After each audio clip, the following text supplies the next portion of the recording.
नमस्कार दोस्तों, मैं सीताराम शर्मा क्लॉक मी यूट्यूब चैनल पर आपका स्वागत है। दोस्तों, अगर आपको हिंदी व्याकरण की संपूर्ण वीडियो देखनी है तो आप क्लॉक मी ऐप को डाउनलोड करें, लिंक डिस्क्रिप्शन में है। आज हम आपको हिंदी व्याकरण में कुछ ऐसे शब्द पढ़ाएंगे जिस शब्दों के अंत में कहीं पर तो आपने देखा होगा ई की मात्रा लगा देते हैं, कहीं पर ई की मात्रा ना होकर के ये लिख देते हैं, कहीं पर ए लगा देते और कहीं पर ये पे ए की मात्रा ये लिख देते हैं और बहुत कंफ्यूज हो जाता है भाई कहाँ कौन सा शब्द शुद्ध है और कौन सा शब्द अशुद्ध है। क्यों? आगे कंपटीशन एग्जाम होता है, वहां पर हमेशा शुद्धता का नंबर मिलता है। आमतौर पर बोलचाल की भाषा हो या जैसे समाचार पत्र आते हैं या वैसे कोई लेख लिखो तो आप इनमें से कोई सा भी लिख सकते हैं, ई भी लगा सकते हैं, ये भी, ए भी और ये भी, वहां कोई अंक नहीं कटता। लेकिन अंक हमेशा एग्जाम में कटता है, वहां शुद्धता का ही नंबर मिलता है। तो हम आपको इसके बारे में यहाँ पर जानकारी दे रहे हैं। दोस्तों, हमेशा ये याद रखना, यानी शब्द को देखते ही हम कंफ्यूज हो जाते हैं। कुछ शब्द ऐसे होते हैं जिनकी अंत में ई की मात्रा लग जाती है और कुछ शब्द होते हैं ई की मात्रा ना लगा करके और ये लिख देते हैं। कुछ शब्दों में ए लिख देते हैं और कुछ शब्दों के अंत में ए की जगह ये लिख देते हैं। तो ए और ये, ई और ई, इनका प्रयोग कहाँ पर होता है, इसका आपको मैं एक सूत्र बता रहा हूं। उस सूत्र के माध्यम से आप अपने जीवन में कभी भी गलत नहीं करोगे। क्यों? जैसे व्याकरण का और कोर्स होता है, उसको स्टूडेंट होता है वो रट के याद कर लेता है, परंतु वाक्यों में छोटे छोटे शब्द आते हैं और उन शब्दों में भी अशुद्धि पूछ ली जाती है और वो शब्द प्रतिदिन हम काम में लेते हैं, लेकिन फिर भी हम अपनी त्रुटियों को दूर नहीं कर सकते। तो ऐसे शब्दों में हमेशा व्यक्ति माइनस में चले जाता है और सिलेक्शन होने से वो बच जाता है। तो देखो, हमेशा ई और ए का प्रयोग कहाँ किया जाता है? हमेशा संज्ञा शब्द होते हैं, उन शब्दों के अंत में हमेशा या तो ई का प्रयोग किया जाता है और या ए का प्रयोग किया जाता है।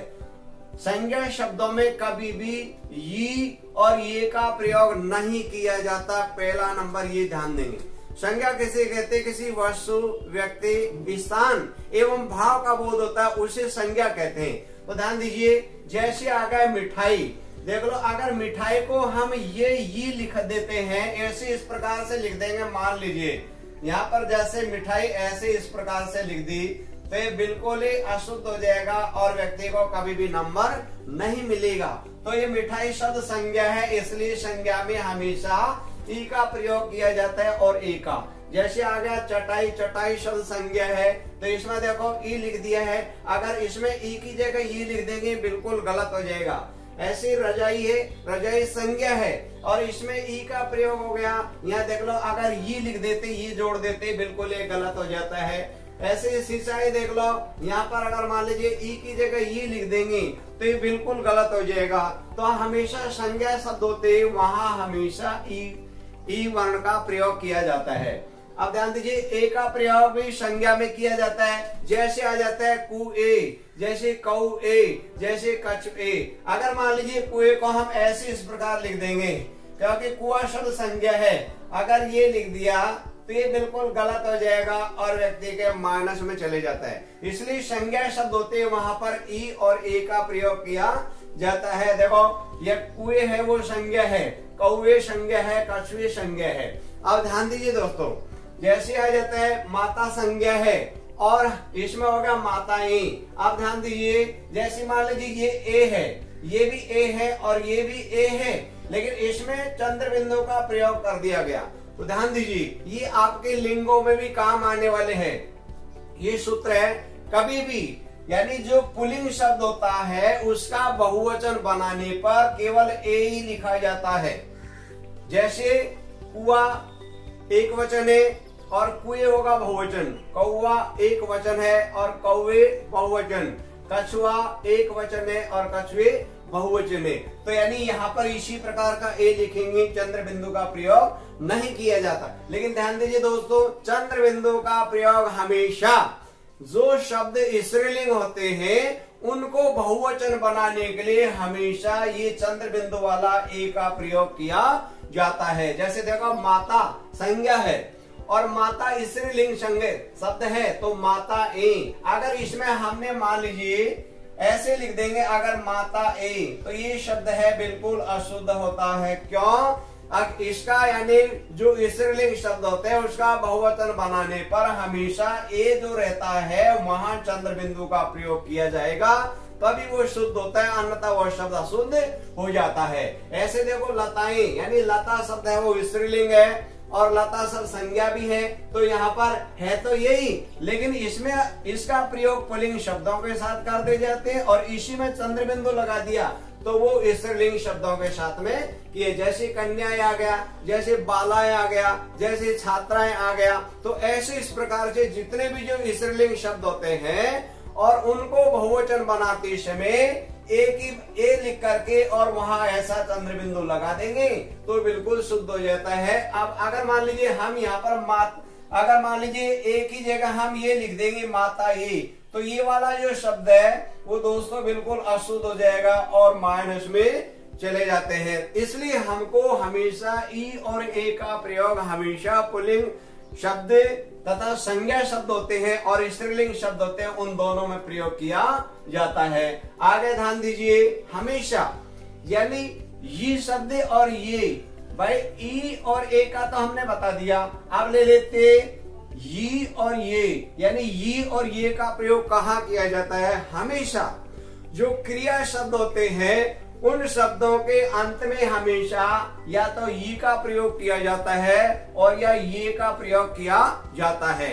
इसके अलावा ध्यान दीजिए, यानी जो मूल क्रिया है और उस क्रिया के अंत में या हो या शब्दों, जैसे देखो आया ये क्रिया है, अब इसमें अंत में या आ गया, तो जहां पर क्रिया हो और अंत में या हो उस शब्द को शुद्ध लिखने के लिए हमको या तो ये जोड़ दीजिए और या ये जोड़ दो। देखो जैसे आया से आई बन गया, ये लिख दिया। अगर हम इस आई को ऐसे इस प्रकार लिख देंगे तो दोस्तों ये बिल्कुल गलत हो जाएगा। इसलिए हमेशा क्रिया शब्दों के अंत में इस ये का और ये का प्रयोग किया जाता है। जैसे देखो आए तो ये लिख दिया, अगर हम इसको आए ऐसे लिख देंगे तो ये बिल्कुल गलत हो जाएगा और माइनस में चले जाता है। इसका रीजन आगे आपको बताएंगे कहाँ ऐसा कंडीशन कर देते हैं। तो ध्यान दो, जैसे आ जाता है गया, अब यहाँ पर देखो या आ गया तो इसलिए यहाँ पर गई यानी इस ये का प्रयोग कर दिया गया। ऐसे देखो गए, इसमें यानी ये का प्रयोग कर दिया गया।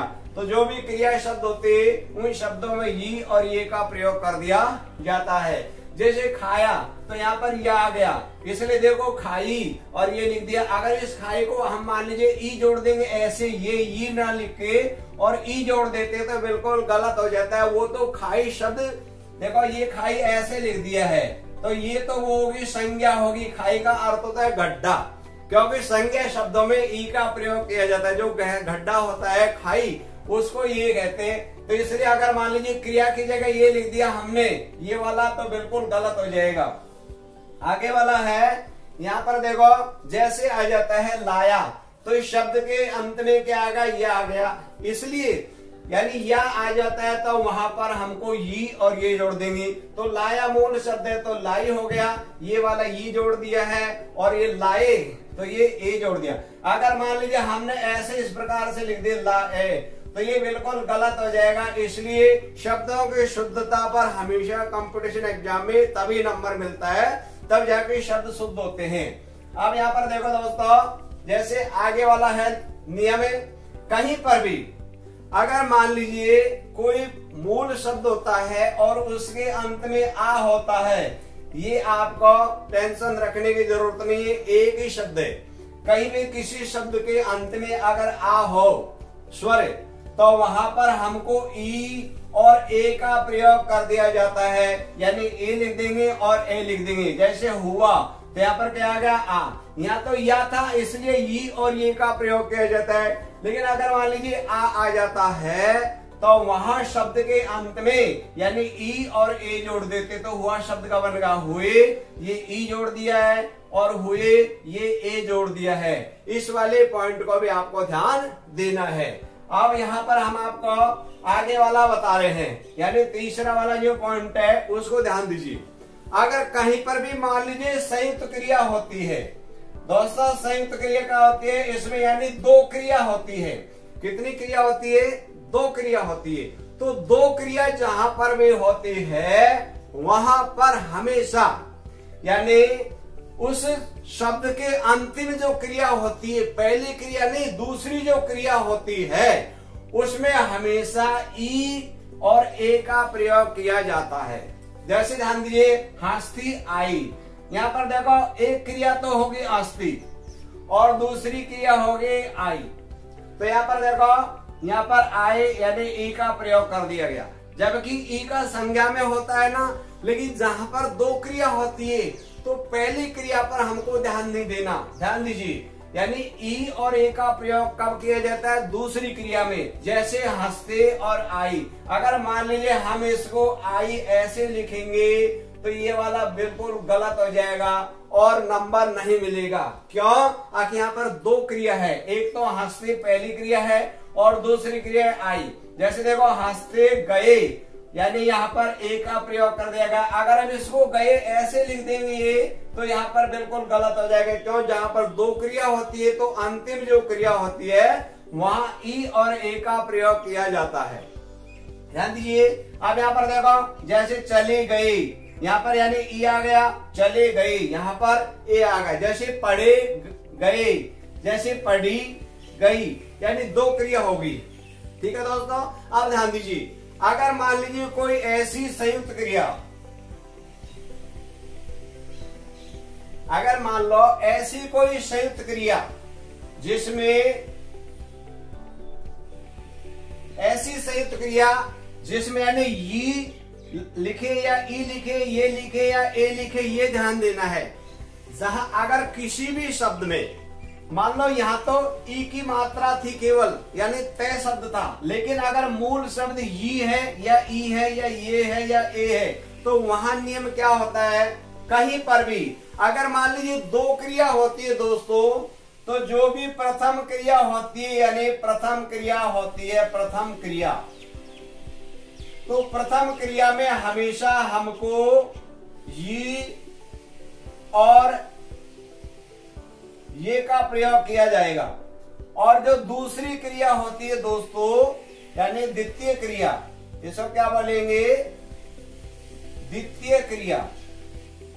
जहां पर द्वितीय क्रिया हो तो वहां पर हमेशा हमको ई और ए का प्रयोग किया जाता है। जैसे देखो द्वितीय क्रिया थी, इसमें ई आ गई और ए आ गया, तो ये नियम ही याद रहेगा। लेकिन अगर मान लीजिए कोई ये वाला शब्द ना होकर और ये और ये वाला हो तो हमको क्या जैसे आ जाता है उठाई गई। अगर हम मान लीजिए यहाँ पर उठाई ही आ गया, ये वाला उठाई शब्द है वो यानी प्रथम क्रिया है दोस्तों, और ये गई शब्द है वो वाला हो गया द्वितीय क्रिया हो गई, ये द्वितीय क्रिया है। इसलिए देखो प्रथम क्रिया में हमेशा ये और ये का प्रयोग किया जाता है। बताइए, ये यानी फर्स्ट क्रिया है और इसमें जो गए शब्द है वो सेकंड क्रिया है। इसमें देखो पढ़ाई है वो फर्स्ट क्रिया है, गई है वो द्वितीय क्रिया है। तो पहली क्रिया में जी और ये का प्रयोग कर देंगे और द्वितीय जो क्रिया होती है वहां पर ई और ए का प्रयोग कर देंगे। जैसे देखो उठाई, अगर हम इसको उठाई ऐसे लिख देंगे, ये वाला लिख देंगे, तो ये दोस्तों बिल्कुल गलत हो जाता है। क्यों? आखिर नियम के अनुसार दो क्रिया के साथ में होती है, तो पहली क्रिया में तो ई और ये लगा दीजिए और दूसरी जो क्रिया होती है वहां पर ई और ए का प्रयोग किया जाता है। जैसे देखो पढ़ाई, ये पहली क्रिया है और गए है वो दूसरी क्रिया है, तो फर्स्ट क्रिया में हमको या तो ई और ये, जैसे पढ़ाई, पढ़ाई गई, जैसे बताए गए, जैसे पढ़ाए गए। देखो ये आ गया। अगर मान लीजिए ये होता है पढ़ाई और गई आ जाता है यहाँ पर, जैसे पढ़ाई गई, तो ऐसे इस प्रकार से हमको ध्यान। क्यों? अगर मान लीजिए ऑलरेडी ये भी हो, ये भी हो, ई भी हो और ए भी हो, तो पहली क्रिया में तो हमको ये और ये आपके सामने ये है, पहली क्रिया ये रे, यानी ये तो फर्स्ट क्रिया हो गई ये, और जो ये है इसका प्रयोग फर्स्ट क्रिया में होता है और ई और ए का प्रयोग सेकंड क्रिया में होता है। आपको इस प्रकार से ध्यान देना है, तो कभी भी आपके परीक्षा में गलत नहीं होगा। दोस्तों आगे वाला आपको पॉइंट ये याद रखना है, कहीं पर भी अगर मान लीजिए कोई आदर सूचक शब्द हो या कोई आज्ञा वाला शब्द हो, कहीं पर भी अनुरोध हो, कहीं पर भी सम्मान हो, तो वहां उस शब्द के अंत में हमेशा ए का प्रयोग किया जाता है। ये ध्यान देंगे। जैसे देखो कृपया यहाँ आए, अगर मान लीजिए यहाँ पर इसको हम ये लिख देंगे, ऐसा इस प्रकार से लिख देंगे ये, तो बिल्कुल गलत हो जाएगा, क्योंकि इसको ऐसा ही लिखना पड़ेगा। क्यों? अब यहाँ पर यानी जो आदर सूचक है, और कोई भी जैसे मान लीजिए शुभकामनाएं, दोस्तों शुभकामनाएं शब्द खूब आता रहता है कंपटीशन एग्जाम में, तो इसको ऐसे इस प्रकार लिखते हैं। अगर मान लीजिए यहाँ पर ये लगा देंगे तो बिल्कुल गलत हो जाता है। जैसे आगे आ गया, भैया आप दीदी को समझाएं, तो यहाँ पर यानी अनुरोध कर रहे हैं या क्या नाम से आज्ञा दे रहे हैं। देख लो यहाँ पर समझाएं यानी ए का प्रयोग कर दिया गया। अगर मान लो इसमें हम ए ना लिख के और ये वाला ये लिख देंगे तो बिल्कुल गलत हो जाता है। तो कहीं पर भी जो आदर सूचक शब्द हो, आज्ञा हो, अनुरोध हो, सम्मान हो, वहां पर ए का ही प्रयोग किया जाता है, ना कि ये का प्रयोग कभी भी नहीं किया जाता। इसके अलावा ध्यान दीजिए, जैसे देखो ये शब्द है देखिए, यहाँ पर यानी आज्ञा दे रहे हैं, यानी देखिए आगे खतरनाक घुमाव है, तो ये क्या हो गया? आज्ञा हो गया। जैसे मान लीजिए यहाँ पर अनुरोध कर देते हैं, कृपया आप हमारे साथ चलिए, तो यानी ऐसे इस प्रकार लिखेंगे, ए का ही प्रयोग किया जाएगा, हमको ये का प्रयोग नहीं करेंगे। जैसे देखो आप अपने स्थान पर जाइए, तो यानी आज्ञा दे रहे हैं। जैसे आप अपने स्थान पर आइए, तो ये भी यानी अनुरोध कर रहे हैं या आज्ञा दे रहे हैं, आइए, ऐसे इस प्रकार से लिखा जाता है। देखो जैसे आ जाता है निम्न प्रश्नों के उत्तर दीजिए, तो यहाँ पर यानी अनुरोध कर रहे हैं या आज्ञा दे रहे हैं, तो दीजिए शब्द ऐसे इस प्रकार लिखा जाता है। अगर हम ये ए को अगर ये लिख देंगे बिल्कुल गलत हो जाता है, दीजिए। जैसे निम्न प्रश्नों के उत्तर स्पष्ट कीजिए, तो ऐसे इस प्रकार लिखा जाएगा। जैसे बोलिए, जैसे आपको जो भी अच्छा लगे वो बोलिए, तो ऐसे इस प्रकार से इन शब्दों जहाँ पर आदर वाला हो, आज्ञा हो, अनुरोध हो, सम्मान हो, तो उस शब्द को लिखते समय हमेशा ए का प्रयोग किया जाता है, ना कि ये शब्द का प्रयोग नहीं किया जाता। ऐसे छोटी छोटी बातों को ध्यान देंगे। आगे है एक आगे वाला पॉइंट है, आपको ध्यान देना है, कहीं पर भी जो कारक होते हैं उसमें यानी संप्रदान कारक होता है। कारक को संस्कृत भाषा में विभक्ति कहते हैं। कहीं पर भी जो कारक शब्द आ जाता है, कारक संप्रदान, तो वहां पर हमेशा लिए शब्द का प्रयोग किया जाता है। यानी कोई काम खुद के लिए करे, दूसरे के लिए, तो वहां पर लिए लिखेंगे और वहां के शब्द अवश्य आता है। जैसे के लिए, यानी ये लिए लिखेंगे, ऐसा इस प्रकार से लिए नहीं होगा, ये बिल्कुल गलत हो जाएगा। अगर हमने ली तो और एक ही जगह ये लिख दिया तो ये बिल्कुल गलत हो जाता है। हमको लिए ऐसे इसी प्रकार लिखना है। इसके अलावा जो भी अव्यय शब्द होते हैं, अव्यय का अर्थ क्या होता है? जिनका लिंग और वचन परिवर्तन नहीं होते, वे होते अव्यय। लिंग होते हैं और वचन होते हैं, वो कभी भी चेंज नहीं होते, इसलिए ये अव्यय होते हैं। तो अव्यय शब्दों में भी हमेशा ए का ही प्रयोग किया जाता है। जैसे देखो इसलिए, यानी यहाँ पर ए, अगर मान लीजिए हम इस ए की जगह ये लिख देंगे तो बिल्कुल गलत हो जाएगा। क्यों? अव्यय शब्द है। यहाँ पर देखो चाहिए, तो यानी ए का ही प्रयोग किया गया है, क्योंकि अगर ये लिख देंगे बिल्कुल गलत हो जाएगा। क्यों? आगे अव्यय शब्द होता है, नियम के अनुसार हमको ध्यान देना है। जैसे अगर कोई, ये भी अव्यय शब्द है, तो यानी या तो ए और ई का ही प्रयोग किया जाता है। कहाँ पर जो अव्यय शब्द होते हैं तो वहां ए और ई लिखा जाता है, ये और ये कभी भी नहीं लिखा जाता। इसके अलावा आगे वाला जो पॉइंट है वो ध्यान देंगे। कोई भी मान लीजिए विशेषण शब्द होता है, तो विशेषण शब्दों के अंत में हमेशा ये और ई का प्रयोग किया जाता है, वहां ई और ए का प्रयोग नहीं किया जाता। ध्यान दीजिए, यहाँ पर देखो जैसे अगर नया शब्द है, ये विशेषण है। अब यहाँ पर नई, अगर मान लीजिए हमने नई ऐसे इस प्रकार लिख दिया गया, तो ये आमतौर पर वैसे गलत माना जाएगा। जैसे लिख दिए नए, तो यानी नए ऐसे लिख दिए, तो ये भी यानी मुख्य रूप से गलत माना जाएगा, इसका तो बिल्कुल गलत माना जाएगा। तो नए शब्द हमेशा इसी प्रकार से लिखना पड़ेगा। क्यों? ये का प्रयोग करेंगे, ना कि ए का प्रयोग नहीं करेंगे। परंतु देखो दोस्तों, अब यहाँ पर जो विशेषण शब्द नया है, और अगर मान लीजिए हमारे यानी राजभाषा कब हुई थी? 14 सितंबर 1949 को राजभाषा घोषित थी। तो वहां पर एक थोड़ा सा संशोधन किया गया। अगर मान लीजिए किसी जगह का या किसी क्षेत्र का नाम हो और उससे पहले यानी नया शब्द आ जाता है, तो वहां पर हम इसको इस प्रकार भी लिख सकते हैं। जैसे ध्यान दीजिए दोस्तों, जैसे नई दिल्ली, तो यानी इसको ऐसे इसी प्रकार। अब ध्यान दो, अगर मान लीजिए हमने नए और दिल्ली ऐसे लिख दिया तो भी सही है, कोई दिक्कत नहीं। और अगर ऐसे लिख दिया तो भी बिल्कुल राइट है, कोई दिक्कत वाली बात नहीं। अगर मान लीजिए हमने इसको यूं लिख दिया नई दिल्ली, ऐसे लिख दिया तो अभी बिल्कुल कोई दिक्कत वाली बात नहीं है ऐसे। लेकिन दोनों आ जाए तो पहली प्राथमिकता इसी को देंगे। ये एक विशेषण शब्द है। क्यों? अगर नई दिल्ली है, दिल्ली कैसी है? नई, यानी विशेषण बन गया। ऐसे देखो, जैसे नई सड़क है ऐसे दे देते हैं तो वहां पे यानी नई, तो नई शब्द होता है। इसमें नए का नहीं, केवल नई शब्द है। अगर इसको हम ऐसे ना लिख के और ऐसे इस प्रकार भी लिख देते हैं तो अभी ये मान्यता प्राप्त हो गई है। तो ऐसे विशेषण शब्दों के साथ में ये औरों के साथ में कभी भी नहीं है। तो इस वाले पॉइंट को भी आपको ध्यान देना है।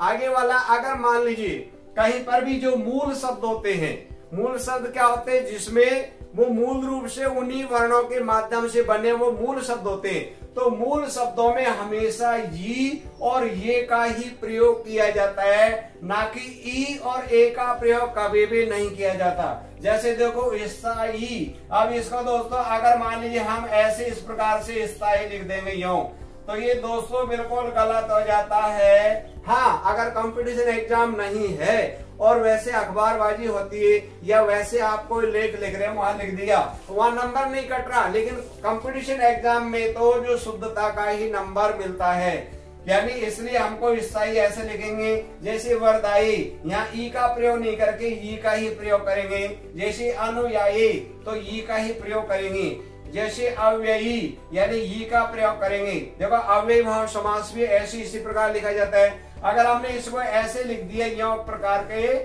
और यह लिख दिया हमने अव्ययी, तो ये दोस्तों बिल्कुल गलत हो जाता है शब्द। ऐसे हमको इनका पालन करना है। आगे वाला देखो अपव्ययी, ये व्यसल से बनाए अपव्ययी, तो हम ई का ही प्रयोग करेंगे ना कि ई का। और देखो जितनी भी जो भारतीय मुद्रा होती है उन सभी में दोस्तों ये का ही प्रयोग किया जाता है। अगर हमने इसको ऐसे इस प्रकार से रुपए लिख दिए तो दोस्तों बिल्कुल गलत होता है। तो इन सभी बातों का बचने के लिए आपको जो हमने नियम बताए हैं उन नियमों को अगर आप याद रखेंगे तो कंपटीशन एग्जाम में कभी भी आपके गलत नहीं होंगे।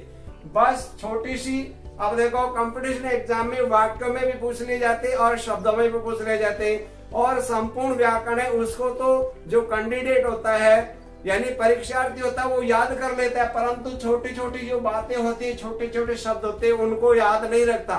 तो इन नियमों को याद रखिए और हमेशा प्लस पॉइंट मिलेगा। इन्हीं में नंबर कटते हैं। वर्तमान काल में ऐसे इस प्रकार से अवश्य पूछे जाते हैं। दोस्तों आप यानी स्वस्थ रहिए, मस्त रहिए, तंदुरुस्त रहिए, हमेशा हंसते रहिए, हमेशा हंसाते रहिए, तो बिल्कुल आपका पढ़ाई में अच्छा मन लगेगा। मन में किसी प्रकार के आपको कोई टेंशन नहीं रखनी है। केवल पढ़ाई में जो नियम बताए उन नियमों के आधार पर अगर आप पालन करेंगे तो मैं वादा करता हूं आपको 100% परीक्षा में सफलता अर्जित होगी।